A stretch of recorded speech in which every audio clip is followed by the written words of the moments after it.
Okay, here's just part 2 of the Oztrail Outerlimits 2-person tent. I just had a quick request to do a setup, and I do apologise, I don't recall your name that requested the setup, but here it is. Look, I hope you can appreciate that I haven't completely pulled the tent down. This should give you sufficient look at it to get an idea on setup. So this is from the front of the tent. What you're going to do is throw in the one pole, and it's only a single pole design, as you can see from the front there. Once you've got that in, and I'll just duck up here, you'll see it's got the tabs here. One for obviously the peg, or you can peg inside here as well to hold the tent down. This one can pull this out to apply different tensions to the pole, and the pole can go in here. Look, I did try and set the pole into this one here, but that applies too much tension to the tent, so I think this one's probably the one to go for. You can actually have this one. It actually makes the tent a little bit wider, and actually lowers the top there just a little bit as well.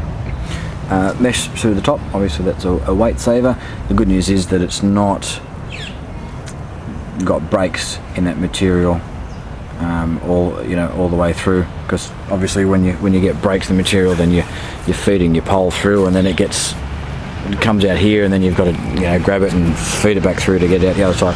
So the good news is that it's just the one pole across the top, out the side, clips on either side of the tent, so real easy. I love this sort of clip design. I hate the other ones that are tie-ons or something along those lines, or sleeves all the way around. Clips are much simpler to use, so you've only got that small piece across the top there to feed it through, and then the clips on the outside, tabs on either side, and back over here there as well. Peg out the front of the tent, so you'll see just a peg on either side, and you can actually get a good shot of that door as well. Then what you need to do, go around to the back, and I'll just see if I can set this up for you.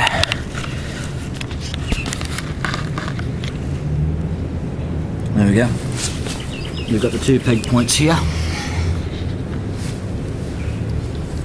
2 points to peg down at the back. As you can see, I've still got the pegs here. Actually, there you go, there's a look at the peg. It actually comes with the tent. They're in lightweight aluminium, and as you can see, they're not much of a head on them, so when you're trying to put those into tough ground and push on it with your hand, it can be quite tough. But we've had quite a bit of rain here over the last couple of days, so pretty simple. So let's push those in. Another one over this side here as well.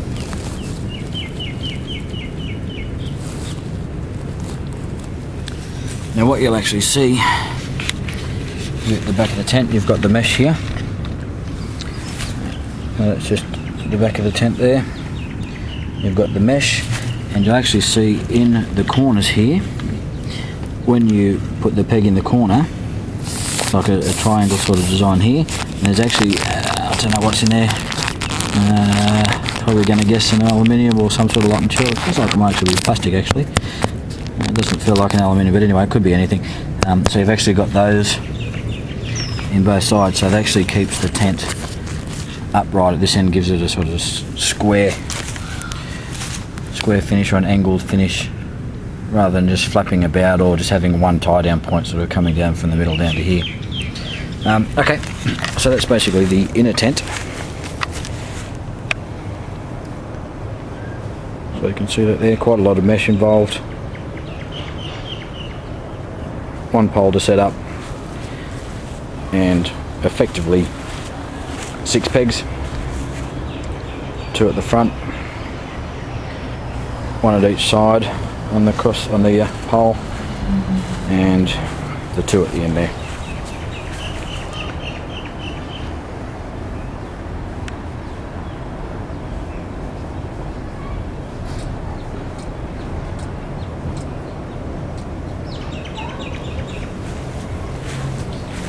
Again, keeping in mind that you can obviously just use this as is,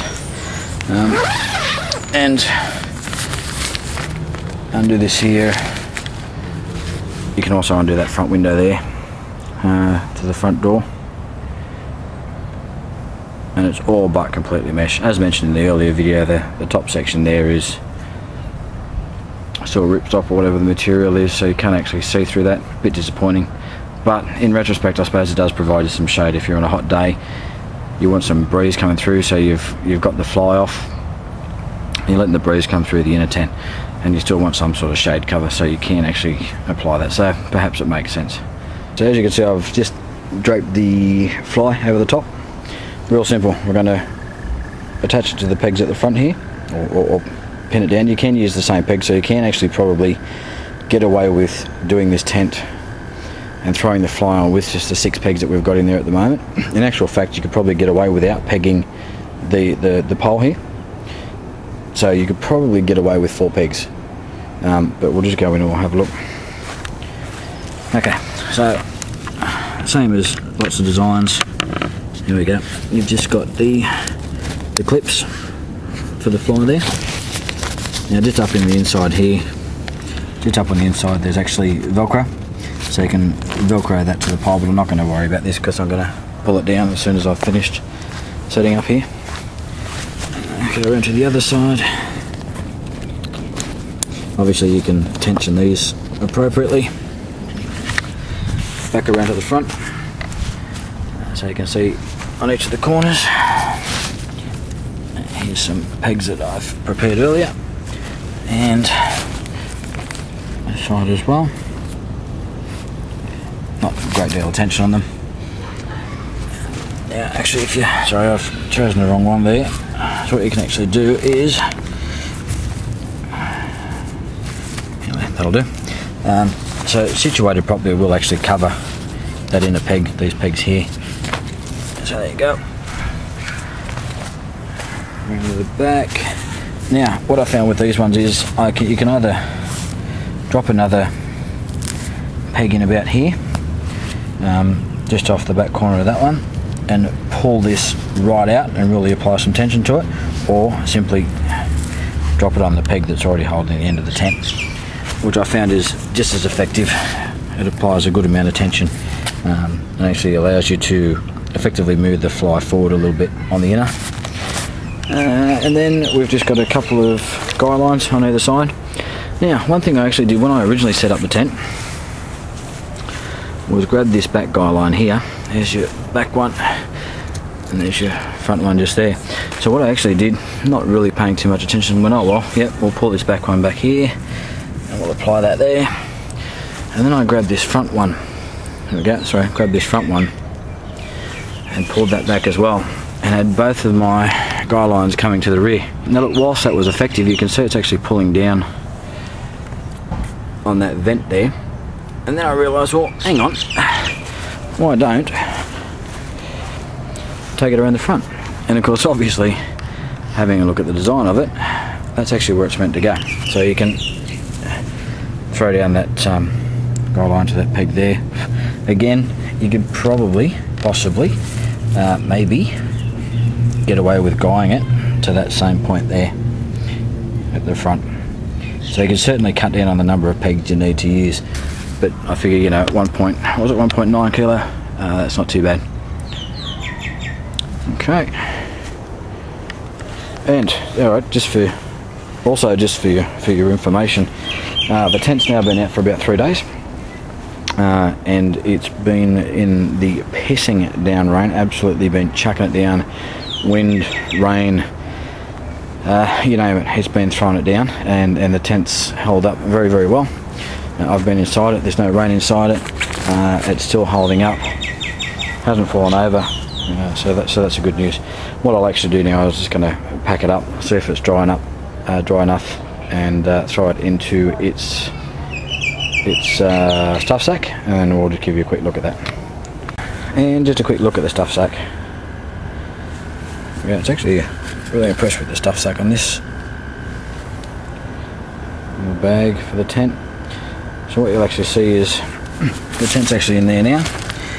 Obviously a little bit of a challenge getting it back in again for the first time, but I'll work on that. I think I'll actually roll the tent up. Hang on, I'll spin it around so it's a bit of light. I'll actually roll that tent up so there's the smaller end starts first, so the foot end starts first, because you've actually got those stays or whatever you want to call them in that foot piece that I showed you that holds the tent up at the foot so it doesn't collapse down on itself. They're a bit of a challenge to fold down once you roll up the tent, so there's obviously a technique to that. Anyway, so you can see the stuff sack there. These are instructions for putting the tent up or pulling the tent apart and folding it back and getting it back in the sack. So on the end you'll actually see it's like a waterproof bag, waterproof sack, dry sack, whatever you want to call it. So it's actually got the bit there that clips together, rolls over and then clips together so to keep the tent dry. So this is going to be fantastic for taking out in the kayak, I think, and having a camp in the kayak. And you'll see here you've got the two clips, which, sorry, clip onto the other side there, and there's a little bit of compression there. You can see this section here, so there's a little bit of compression. So we'll just see if we can get you an angle there of me doing this one.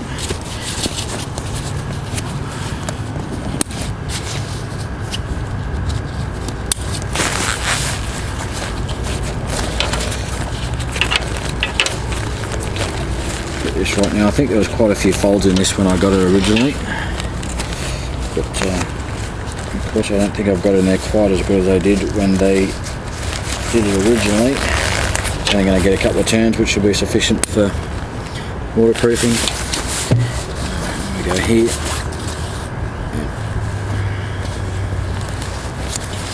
Put a bit of compression on those. So there you go. So there you go, there's the stuff sack. That's it there, tent all compressed. Probably do a bit more compression there on the top. You can see there's still a bit more room, but not too concerned about that. And it's probably about the length of your forearm, give or take. There we go, it's not bad for packing. I'm going to go and take that in and see how that fits in my pack. Just had a new sleeping bag arrive today, so we're going to try and load that up and see how that goes for weight and size. Trying to go a little bit lighter weight, so the sleeping bag and this will definitely go a long way over the current stuff that I've been using. So there you go. Any questions, feel free. Any comments, let me know. Help where I can. Cheers guys. One other thing just before we pack up, this is just a cheap, couple of dollar poly tarp that I had underneath, which I'll more than likely use as a ground sheet. They're nice and light, provide a little bit of protection. I might even make up one of those ones with the painter's sheets. As by, was it Backpacking Magazine or Camping Magazine or whatever it is. They're a fairly good resource. But you can see there's actually standing water there. So the tent was actually sitting in that standing water. Not a lot, but enough to obviously test the bottom of the tent. And I can say that none of that water got in. I had to obviously dry off the bottom of the tent before I wanted to pack it away. So that's a reasonable amount of water, and the tent held up fine. There you go.